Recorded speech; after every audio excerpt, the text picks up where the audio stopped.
All right, let's go to another question. This is actually a great question from I Andrew think that's really nice that people are actually asking I questions. know, right? We have a good community here, We dude. do have a good community. Thanks, everyone. So Andrew Von Hayden asked, Okay. how do you handle an unphotogenic couple? I think that's a great question It because is actually a really great question. Unphotogenic couple. I mean, what do you base that on, right? I'll tell you a situation that I just encountered. I have a couple. Okay, I did 2 engagement sessions in one day, and I had a couple. I scheduled one for the morning, and I scheduled one for the evening. Okay, and in all honesty, for me, it is about their personality, because I think you will get far better shots, far more connection, and far more buzz if you go for personality rather than what people look like. And what do you mean by that? Explain that. By personality. Personality, if you really click, like if you really understand each other. I mean, I think that connection within itself is going to go a lot farther than great, they look great. So, now tell me what you exactly mean by personalities. What is shooting their personalities, basically? You know, it's, if you really think about it, like, what do our clients say to us when we're doing consultations? What is like the number one thing that they always want to see in their photos? Candids. Oh, I love candids. Yeah, I love the candids Shoot you do. some candids with me. Can you do that? You know, but then they always pick the shot where they're looking at the camera. Yeah. But they always want the candid. Yeah. And of course, we're going to show them that because we're capable of doing that. Yeah. But I think you're going to get a lot more out of connecting with the client on something more than just a looks basis. Getting back to like those 2 engagement sessions that I shot.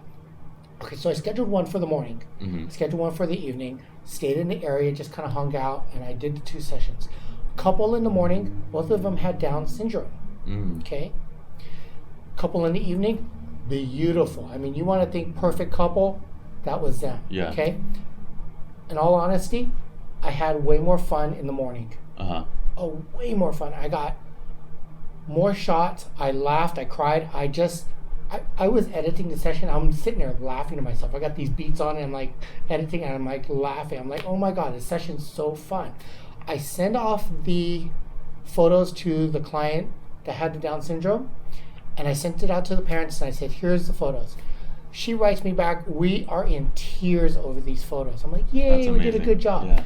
I sent the photos of the couple in the evening. Thanks so much for the photos. Really? I hate those replies, dude. We get those all the time. I'm like, oh, I did such a good job. You know, but it wasn't so much of like the replies of the emails, but it was more so of like how they reacted to the photos, you know, or how they received the photos, you know, because in all honesty, I have that connection with the other client, but they see good photos of themselves all the time. Yeah. You know, they just do. They're kind of used to it. The other couple have never had photos or that experience before, and having that connection with them and having that opportunity to deliver those photos was far more rewarding. Yeah. You know, not to say anything bad about the second client, but it just worked out. Yeah. Better to have that personal connection. Well, and one thing that I'm getting from you saying this too is that you basically are you're shooting their personalities and you're getting their personalities out on camera and everything like that, but you're treating them both the same. I mean, you're not treating them any differently than a different couple. Absolutely. And I think one of the things that there's obviously posing techniques and certain things that you guys can do to help with, you know, people that aren't as photogenic or maybe a little bit larger or whatever. Yeah. But if you cannot figure out how to pose them or how to do those things in a way that doesn't make them feel like you're posing them because they're large, they're going to be really uncomfortable in front of your camera, and they're going to know absolutely. They're going to know that you're doing that. They sense it because they're big. Sure. And then automatically you're going to start getting bad photos. So number one is don't treat them any differently. Treat them how you would, and go for their personalities. They're just the same as the rest of us that want to have great pictures of. Oh, absolutely. Like, I'm a heavier dude, you know? Like, seriously, like, I want to have a connection with my photographer, and I want to make sure that he actually likes me. Yeah. You know, my fiance, I mean, she's beautiful. I mean, yeah, shoot her all day, but, you know, just have a connection with, I totally agree with that. Yeah. You know, because in the long run, people are people, you know, and I don't think we should base our portfolios so much on beautiful couples. Mm-hmm. You'll get to that point, Mm-hmm. and you will all get that opportunity. It's kind of our job as photographers to kind of like make the red cups and the paper plates look amazing. Yeah, absolutely. Right? Yeah. Because that's what you're being hired for. And in all honesty, like if you understand light and you understand your lenses and you understand the focal length, it's going to be amazing. Yeah, and one of my favorite compliments that I can ever get is when someone calls me, and I've actually had people upset that call us and they're like, I just went to this venue that you guys shot and it looks nothing like this. Your work is so like they were complaining that our work is basically unrepresentative of what the venue looks like. I'm like, what did you want us to do? Do you want us to make it look bad? I can make it look totally bad if you want to. You can make it look bad. But they were actually scoping out a venue and they're like, your images made it look really good and we're kind of upset because we drove all the way out here and it doesn't look like what it looks like in the photos. So on your way back, you should come back and hire us because we'll make it look just like that. So that is our jobs, is to make people look good. But True. At the same time, treat them with respect. Be yourself with these people, because if they detect that you're any different, and they know, I think they probably are the most sensitive to this kind of thing. Oh, absolutely. So, but they could actually be your biggest evangelist. Definitely. Right? But if you are getting clients that you feel are, you could actually learn all the tricks in the book. Mm-hmm. You could learn all those tricks. You could figure out posing. You could understand what makes women the most flattering. Yeah. Buy yourself a ladder. Yeah, absolutely. Buy yourself a mini ladder. Carry it everywhere you go. Get on top of things. Start shooting down on people. I mean, that's when I get married, dude, shoot me from like 10 feet high, with like a 50 millimeter 1.2. But do it as if you do it with everybody. Like, this is just the normal thing that you do, right? Yeah, but I'll also ask them to make me look really tall in the photos too. Like, can you make me look like 6 feet? I want the tall lens and the skinny lens. Please use both those lenses. Yeah, or if not, I'll just bring those for you because I have a tall lens and a skinny lens in my bag. I know you guys do too.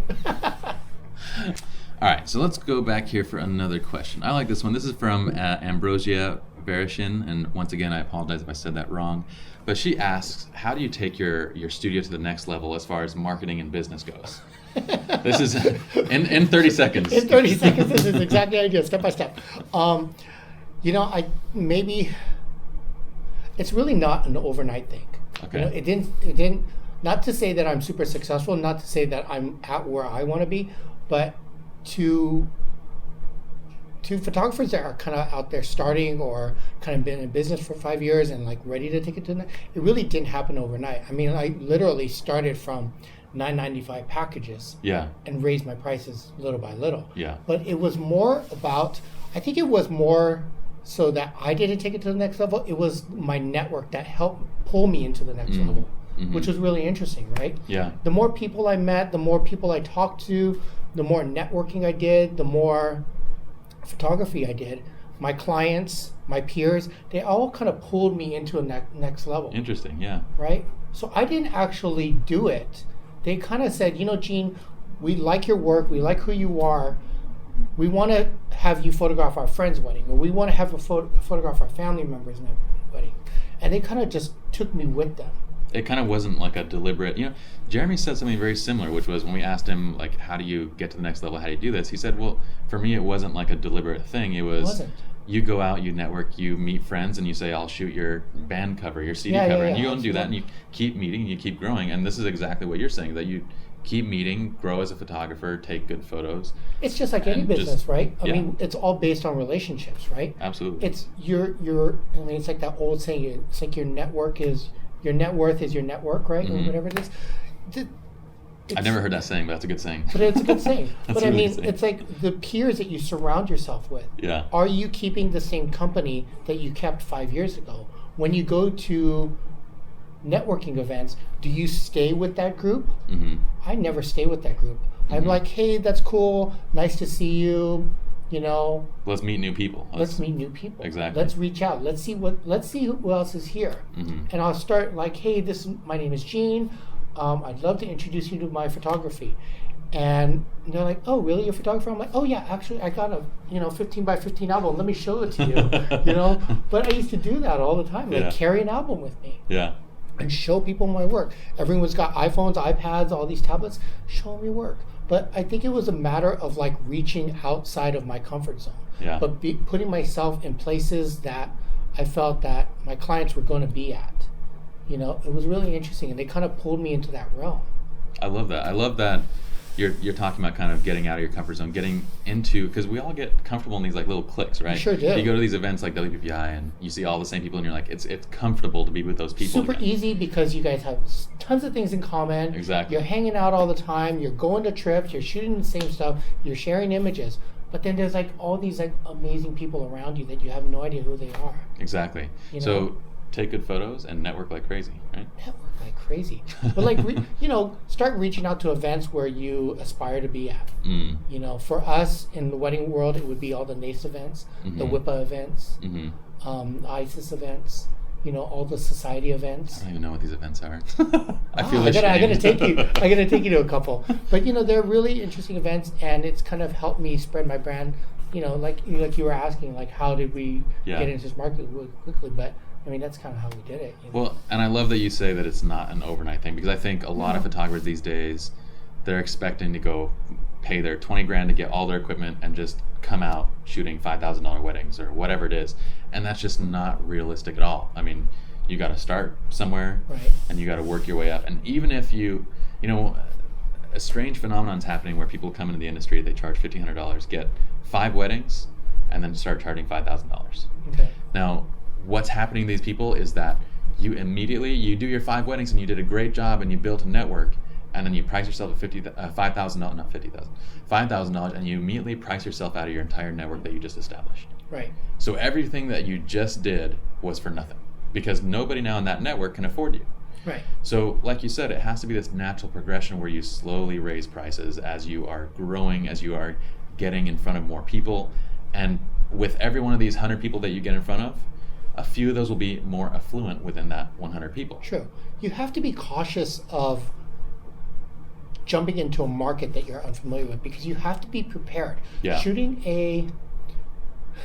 I don't want this to sound bad, but shooting a wedding at $1,500 and shooting a wedding at $10,000, it's a different ballgame. It's completely different. It's a different ballgame. Yeah, absolutely. It is 1,000 times harder. Mm-hmm. It is 1,000 times harder, and it is 1,000 times more demanding. And yes, the rooms are beautiful, and yes, the brides and grooms are beautiful, and yes, everything is gorgeous. But it is getting to that, being present and getting those photos. It's completely different. And I have a story on that, actually. You probably know John. Our mentor is John Solano in Beverly Hills.